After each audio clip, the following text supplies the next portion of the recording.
আচ্ছা, তো তোমরা অনেকেই জানো যে সরলকোণ কাকে বলে। আর সরলকোণের যে পরিমাপ, এখানে পরিমাপটা কত বলো তো? 180 ডিগ্রি। ঠিক আছে, মানে দুই সমকোণ। তো দেখো কি লেখা আছে, যে দুইটি পরস্পর বিপরীত রশ্মি এদের সাধারণ প্রান্তবিন্দুতে যে কোণ উৎপন্ন করে তাকে কি বলে? সরলকোণ বলা হয়। তো এখন এগুলোর দ্বারা মূলত আমরা কী বুঝলাম? আমরা এটা বুঝলাম যে এখানে এই যে দেখো, এটা কি? এবি। এবি কী বলো তো? এবি হচ্ছে তোমার একটা রশ্মি। তো এই যে রশ্মি, এই রশ্মির যে প্রান্তবিন্দু সেটা কোথায়? এই যে এ বিন্দুতে। তো এ বিন্দু থেকে আবার দেখো, এবি এর বিপরীত দিকে আবার কী রশ্মি আছে? এসি রশ্মি আছে না এটা? মানে এই যে এবি যে রশ্মিটা, সেটার বিপরীত দিকে আবার কী রশ্মি? AC Rashmi.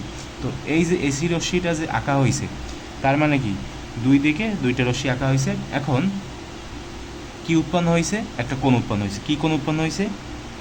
B A C, এরকম একটা কোণ উৎপন্ন হয়েছে, যার পরিমাপটা হচ্ছে তোমার কত? 180 ডিগ্রি। আর যেটা হচ্ছে তোমার মূলত কয় সমকোণ বলো তো? দুই সমকোণ। সমকোণ, ঠিক আছে। আর এটা কি মূলত আমরা কি বলি? সরল কোণ বলি। বুঝতে কি পেরেছো? সরল কোণ নিয়ে হয়তো তোমাদের মধ্যে এখন আর কোনো কনফিউশন কাজ করবে না।